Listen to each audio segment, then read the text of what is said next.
Selamat datang dan bertemu kembali pada perkuliahan pengantar bisnis.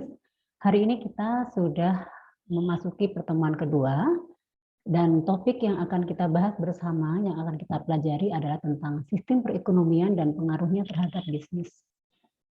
Baik, kita akan melihat tujuan pembelajaran kita pada hari ini adalah diharapkan kepada seluruh mahasiswa telah belajar tentang perekonomian dan pengaruhnya terhadap bisnis, mampu menjelaskan tentang bagaimana perekonomian itu berpengaruh terhadap kegiatan bisnis, baik itu di Indonesia ataupun bisnis internasional. Dan materi yang akan kita pelajari, yang akan kita pelajari bersama-sama yaitu satu, sistem ekonomi dasar, yang kedua tentang pertumbuhan ekonomi, yang ketiga ciri bisnis modern, dan yang keempat adalah risiko bisnis, dan terakhir adalah pengaruh sistem perekonomian terhadap bisnis. Baik, kita akan membahas satu-satu. Sebelumnya kita akan mencoba menjelaskan kembali tentang pengertian dari sistem ekonomi. Sistem ekonomi dapat didefinisikan atau diartikan sebagai sebuah struktur organisasi masyarakat yang berusaha mencari keseimbangan antara kebutuhan yang tidak terbatas dengan sumber-sumber yang terbatas. Jadi, dari kalimat ini, statement ini menyatakan bahwa kebutuhan manusia itu sangat tidak terbatas. Selalu ada, selalu ingin, selalu bertambah, dan selalu bertingkat. Dan untuk memenuhi kebutuhan tersebut, tentunya kita harus seimbang dengan sumber-sumber. Tetapi kenyataannya sumber-sumber yang ada itu hanya terbatas. Baik itu sumber daya manusianya, sumber daya alamnya, itu sangat terbatas. Dan bagaimana itu nanti bisa berjalan seimbang, berjalan seiring, sesuai dengan kebutuhan manusia atau kebutuhan masyarakat, nanti kita akan pelajari bersama-sama.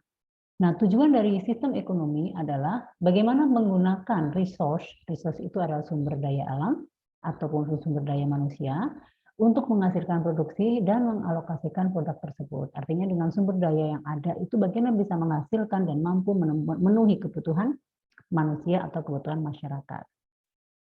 Baik, nah kita akan mencoba mengupas atau mempelajari tentang sistem ekonomi dasar.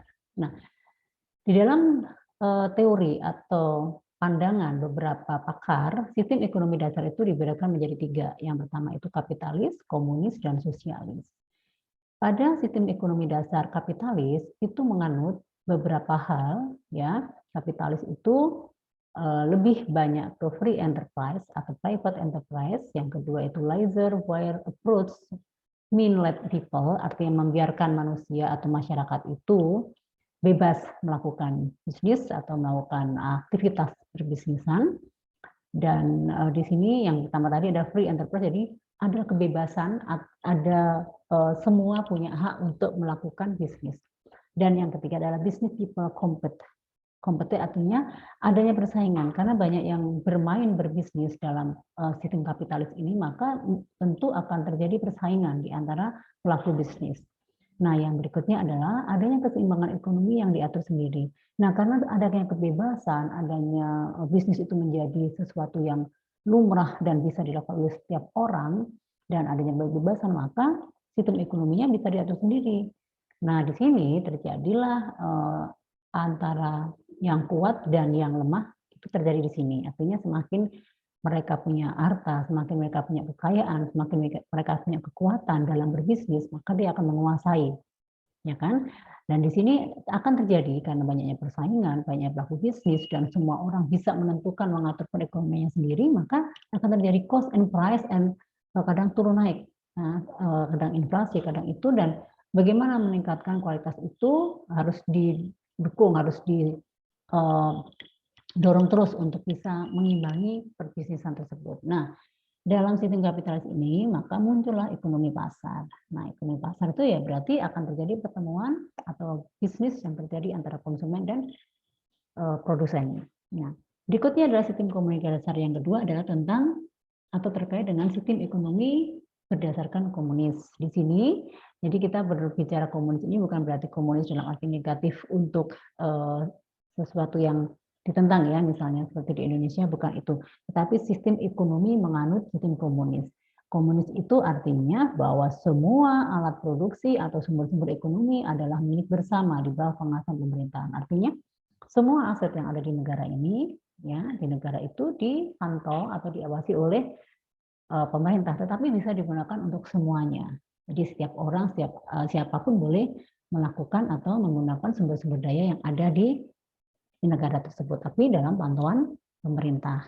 Nah, ini juga tidak maksimal, tidak kurang bagus juga. Dan berikutnya adalah sistem ekonomi dasar yang kita kenal, yang umumnya adalah namanya sosialis. Nah, di sini adanya mix ekonomi sistem, adanya perpaduan, adanya blend antara kapitalis dan komunis, di mana semua bidang usaha sumber daya yang ada di negara itu menjadi dikuasai oleh negara, seperti tambang, perbankan, kereta api, baja, dan sebagainya. Nah, itu dikuasai oleh negara, tapi bagi mereka, bagi pribadi, bagi orang atau penduduk masyarakat yang memiliki kemampuan untuk bisa memiliki atau berkecimpung di dunia bisnis diperbolehkan. Tentunya ya berdasarkan syarat dan ketentuan berlaku dengan permodalan, dengan harta yang mampu untuk mengembangkan suatu bisnis diperbolehkan. Artinya negara juga memiliki pribadi dengan kekuatan modal dan kekayaan juga bisa memiliki bisnis tersebut. Contohnya sekarang kan Pertamina itu kan sudah bukan lagi milik negara sepenuhnya, tetapi pribadi yang memiliki kekayaan, memiliki modal, memiliki investor yang besar bisa memilikinya. Gitu. Nah di sini ini gabungan ya, kalau sosialis itu jadi tidak akan terjadi si kaya dan si miskin, tetapi dikasih kebebasan, tapi juga masih dalam pantauan pemerintahan atau negara. Ada kewajiban-kewajiban yang harus dilakukan kepada negara. Ini adalah sistem ekonomi dasar yang harus kita kenal. Nah, bagaimana dengan kebijakan kendali ekonomi dalam hal perdagangan luar negeri? Nah, di sini ada 3 yang harus menjadi sasaran tujuan utamanya, yaitu plan ekonomis, market ekonomis, dan mix market ekonomis.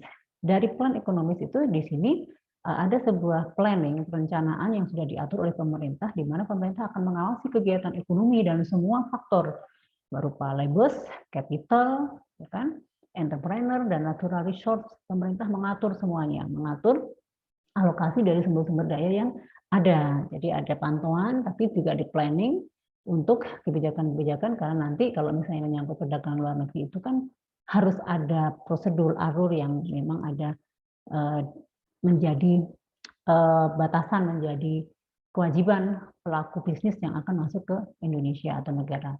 Nah, yang berikutnya adalah memperhatikan market ekonomis. Jadi market ekonomis itu artinya memperhatikan ekonomi pasarnya seperti apa. Di sini terjadi atau kebijakan yang dilakukan adalah melakukan mekanisme pasar dikendalikan oleh penjual dan pembeli.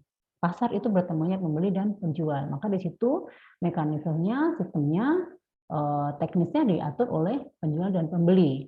Sistem ekonomi yang dilakukan adalah kapitalis. Nah, di sini terjadi kapitalis, dia yang punya uang, dia yang punya harta, dia yang akan berkuasa. Jadi ada sedikit seperti semacam monopoli ya, dia yang memiliki uang, harta akan menjadi penguasa. Nah, ekonomi pasar menghendaki bahwa private property, kekayaan pribadi itu harus ada legalnya, harus ada sertifikat atau semacam penandatanganan ya. Penandatanganan itu artinya kesepakatan private property harus diakui di sini. Juga adanya freedom of choice, adanya profit dan kompetisi. Jadi di market ekonomis ini akan terjadi persaingan, akan terjadi kekayaan ya, akan terlihat kekayaan secara pribadinya, dan juga akan semua diberikan kebebasan dalam memilih, freedom of choice, pilihan diserahkan kepada pembeli dan penjual ya, karena di sini sedikit berlaku sistem kapitalis. Nah, yang terakhir ini adalah mixed market ekonomis, yaitu ekonomi pasar ya, ekonomi pasar yang merupakan gabungan ya, merupakan gabungan yang sering juga hampir sama dengan ekonomi dasar tadi. Ekonomi dasar yaitu menganut sistem sosialisme, di mana sumber ekonomi dikuasai oleh negara dan pribadi. Berikutnya, kita mau lihat pertumbuhan ekonomi. Nah, kalau kita lihat dari sini, bisnis itu, dalam hal berbicara bisnis itu tidak lepas, tidak jauh berbicara tentang suatu barang dan jasa. Barang itu juga bermacam-macam kategorinya, bisa barang jadi, setengah jadi, atau barang konsumsi, barang produksi, barang industri, itu bermacam-macam. Intinya semua berfokus industri itu adalah menghasilkan barang dan jasa. Nah, barang dan jasa itu tentunya kan setelah diproduksi dijual. Nah, siapa yang membeli? Adalah ya masyarakat. Masyarakat itu dikategorikan beberapa kelompok ya.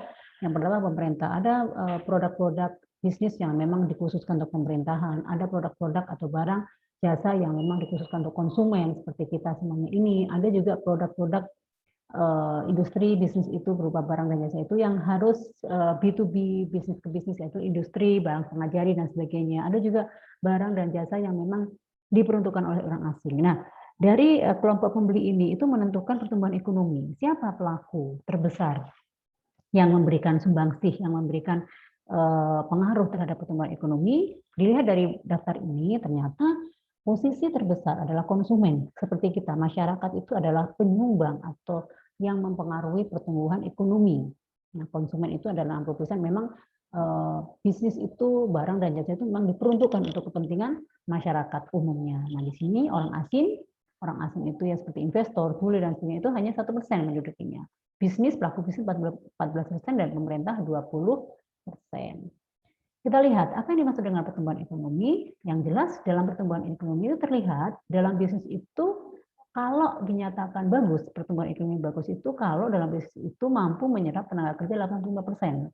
Selama masih banyak pengangguran, selama masih banyak orang yang belum bisa mencukupi kehidupannya atau belum tercukupi kebutuhannya atau banyak pengangguran dan sebagainya, itu berdampak kepada pertumbuhan ekonomi yang menurun. Kenapa? Tidak dikatakan pertumbuhan ekonomi karena masih banyak orang yang menganggur, artinya belum banyak pendapatan yang disumbangsikan kepada negara. Nah, kegiatan bisnis menjadi hal terpenting dalam pertumbuhan ekonomi, maka bisnis itu harus bisa bekerja lebih efisien dan efektif untuk jangka panjangnya. Kalau misalnya ekonomi itu ingin ditargetkan pertumbuhannya membaik terus ya. Nah, pertumbuhan ekonomi itu tentunya ada keuntungan dan aspek negatifnya. Ya, dengan banyaknya pelaku bisnis itu dengan adanya pelaku bisnis itu berarti mengindikasikan pertumbuhan ekonomi menjadi baik karena sudah menyerap tenaga kerja, masyarakat sejahtera, tidak lagi banyak pengangguran, semuanya bisa menghasilkan keuntungan, profit, laba yang mana juga akan disumbangkan atau ada kewajiban pajak dan sebagainya ke negara dan itu mempengaruhi pertumbuhan ekonomi. Nah, apa yang menjadi keuntungan pertumbuhan ekonomi itu? Satu, ya tentunya memperluas lapangan pekerjaan. Kedua, meningkatkan penghasilan para pekerja juga pasti. Yang ketiga, meningkatkan standar hidup. Yang keempat adalah membantu memecahkan masalah yang dihadapi oleh masyarakat.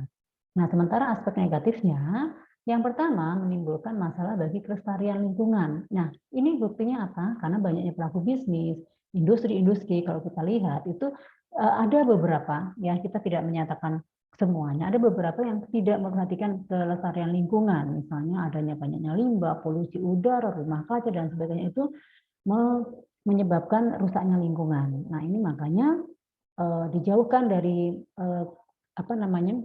wilayah ke penduduk ya. Jadi supaya terhindar dari polusi tersebut. Nah, yang kedua adalah orang mulia berpikir secara materialistis. Yang ketiga adalah menimbulkan gejolak-gejolak harga yang dapat menimbulkan kenaikan harga. Nah, ini karena persaingan-persaingan itu jadinya ada gejolak kenaikan harga seperti inflasi, devaluasi secara global yang berdampak kepada negara. Ciri bisnis modern, di sini ada 3, cirinya adalah spesialis, ketergantungan, dan produksi massal. Jadi kalau bisnis modern itu harus produknya itu harus jelas. Satu, kualitasnya seperti apa, produknya seperti apa, pembagian kerjanya seperti apa. Diharapkan bisnis modern itu dikerjakan dengan sumber daya yang ada dan juga dengan kemampuan sumber daya manusianya yang sesuai dengan bidang keahliannya. Nah, ketergantungan ini artinya adanya mutualisme antara banyak pihak. Misalnya pedagang bergantung pada produsen, produsen juga bergantung pada angkutan karena produsen itu mengangkut materialnya atau produknya itu juga membutuhkan angkut ya, perusahaan angkutan. Nanti juga bergantung kepada distributor, bergantung kepada konsumen. Nah, itu semuanya ada siklus, ada suatu siklus ya yang memang saling terkait dan saling ketergantungan. Nah, yang terakhir ini adalah produksi massal. Ciri modern itu adalah produksi massal di mana dalam memproduksi dalam bisnis itu harus mampu menghasilkan barang dalam jumlah besar. Yang kedua, produsen tahu selera konsumen. Yang ketiga adalah tenaga kerja banyak tertampung dan yang keempat adalah akan timbul keuntungan. Jadi semakin banyak yang diproduksi, semakin banyak kebutuhan, semakin banyak permintaan, maka keuntungan juga pasti akan meningkat. Nah, meningkatnya produksi itu ada dipengaruhi atau bisa dilihat dari 4 ini: from utility, place utility, time utility, procession utility. Yang dimaksud from utility adalah mengubah bentuk barang menjadi barang baru, seperti dari kulit menjadi barang jadi, artinya dari material menjadi barang jadi. Yang kedua adalah place, jadi bagaimana mendistribusikan barang itu, ya kan, dari satu kota ke kota lain, dari desa ke kota, dari negara ke negara lain. Jadi namanya place utility, dia bagaimana meningkatkan produksi. Jangan sampai kita berbisnis tapi tidak tahu kemana kita akan menjual barang-barang tersebut. Terus ada time utility adalah ada tenggang waktu, ada masa penjualan dan sebagainya. Terus ada procession utility, yaitu meningkat karena adanya perpindahan hak milik penjual dan ini. Artinya procession itu adanya memiliki value, bahwa produk itu memiliki value sampai diterima oleh masyarakat. Jadi kalau kita berbisnis tapi barang kita sudah kita diterima oleh masyarakat, berarti barang itu memiliki value dan nilai yang lebih bagi para konsumennya. Nah, di sini ada risiko bisnis. Kita akan mencoba belajar risiko bisnisnya adalah terjadi perubahan permintaan seperti model. Jadi ada perubahan permintaan, perubahan konjungtur, persaingan, dan lain-lain. Ini adalah risiko yang harus dihadapi oleh pelaku bisnis. Baik itu bisnis perorangan, baik itu bisnis sedang, bisnis menengah, sampai bisnis besar atau industri, ataupun yang sudah go public atau sudah terbuka, itu semuanya akan menghadapi risiko ini. Cuman risiko itu tentunya ya tergantung besar kecilnya perusahaan. Perubahan permintaan, terjadi perubahan bentuk, model, otomatis kita harus melakukan inovasi untuk memenuhi kebutuhan itu. Kalau kita tidak melakukan inovasi, ya nanti kita bisnisnya juga akan kolaps dan tidak bisa memenuhi kebutuhan masyarakat. Karena bisnis itu harus mampu memenuhi kebutuhan masyarakat, itu yang terpenting, yang tercatatnya ya. Nah, kemudian perubahan konjungtur, adanya fluktuasi kegiatan ekonomi, ini dipengaruhi oleh inflasi dengan perekonomian dunia ya, termasuk juga devaluasi, inflasi. Nah, ini berpengaruh di sana. Yang ketiga adalah risiko persaingan, itu sudah pasti karena bisnis itu tidak mungkin stuck ya, harus dinamis, ada muncul baru lagi, ada followernya, ada yang terbaru lagi dan sebagainya, dan lain-lainnya. Nah ini terkait dengan teknologi ya, jadi bisnis itu sudah tidak lagi, kalau kita berbicara bisnis modern itu sudah tidak lagi berbicara bisnis yang konvensional dan manual, semuanya sudah harus mengikuti perkembangan teknologi dan supaya tidak ketinggalan zaman, itu yang harus menjadi perhatian. Ini adalah contoh perubahan konjungtur dari mulai bertumbuh sampai stabil, sampai resesi, sampai depresi, sampai penurunan, itu akan terjadi seperti itu. Ini semuanya juga salah satu dari industrinya juga berpengaruh dari kualitas produksinya seperti apa dan menjaga stabilitas seperti apa, tapi harus diingat bahwa akan terjadi perubahan konjungtur itu yang dari misalnya ekonomian dunia atau global. Tantangan bisnis itu apa saja? Yang jelas ada 3, tantangan produktivitas, tantangan kualitas, dan tantangan pasar global.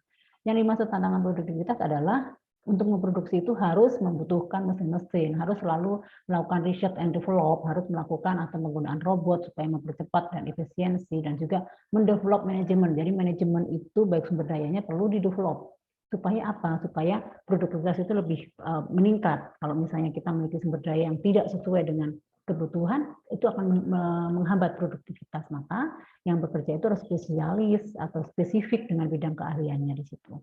Nah, sekarang tantangan yang kedua adalah tantangan kualitas. Bagaimana meningkatkan mutu, membuat sesuatu lebih baik, yaitu dengan melakukan perbaikan kualitas. Yang terakhir adalah tantangan pasar global, artinya ini sudah terbuka, sudah go public, sudah melakukan banyak, misalnya melakukan bisnis ke luar negeri, misalnya melalui MEA, melalui pasar global, baik ASEAN maupun internasional yang lainnya. Nah, itu kita harus mempelajari demografi dan culture challenge, artinya kita harus melihat tantangan budaya yang ada di negara yang akan kita tuju. Begitupun bisnis yang akan terjadi di Indonesia, ya mereka akan mempelajari kependudukannya, masyarakatnya, culture-nya seperti apa. Juga pengaruh tantangan lingkungannya, dan juga responsibility-nya dan etika berbisnis itu seperti apa. Itu harus menjadi dasar kalau kita mau melakukan bisnis secara internasional.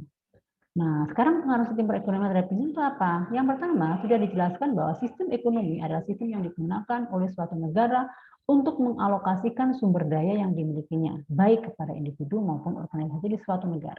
Ini sistem yang mengatur untuk mengalokasikan sumber-sumber daya itu, baik untuk kepentingan organisasi dan juga individu. Nah, sistem ekonomi itu biasanya apa? Memang ada regulasi, ada aturan-aturan, ada kebijakan-kebijakan.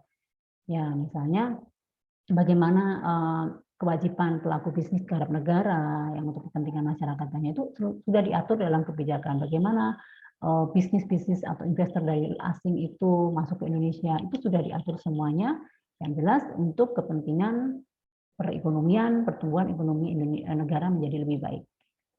Nah, berikutnya adalah jenis sistem ekonomi juga sangat berpengaruh terhadap perekonomian. Tergantung negara tersebut menganut sistem ekonomi apa. Setiap negara memiliki sistem ekonomi yang berbeda-beda ya, tadi seperti dicontohkan seperti ekonomi dasar tadi. Nah, untuk Indonesia sendiri saat ini menganut kepada sistem ekonomi kerakyatan yang bertujuan mengedepankan kesejahteraan rakyatnya. Nah, itu Indonesia.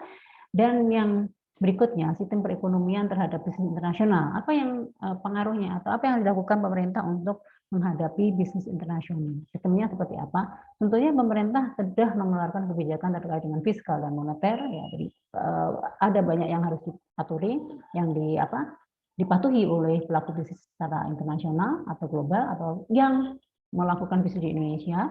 Yang kedua, pemerintah memberikan kesempatan para pelaku bisnis mampu bersaing di internasional. Jadi kita juga menerima pelaku bisnis datang ke Indonesia, kita pun juga diberikan kebebasan masuk ke pasar bebas internasional. Nah, contoh pasar bebas yang internasional yang membantu pertumbuhan ekonomi itu adalah contohnya kegiatan ekspor. Itu adalah salah satu kegiatan ekspor yang memberikan pengaruh positif untuk kestabilan ekonomi karena kita di sana banyak meraup keuntungan atau banyak memperoleh profit ya, di mana dengan meningkatnya profit dalam kegiatan ekspor ya tentunya juga berdampak kepada pendapatan negara. Nah, baik, inilah materi kita pada hari ini dan selanjutnya silakan Anda mengerjakan tugas di dalam buku yang sudah kita miliki dan tolong disampaikan sesuai dengan detail dengan nomor-nomor yang sudah ditera di sini. Dengan demikian, materi kita untuk hari ini kita cukupkan dan sampai ketemu lagi. Selamat belajar, semoga materi ini bermanfaat buat kita semuanya. Terima kasih.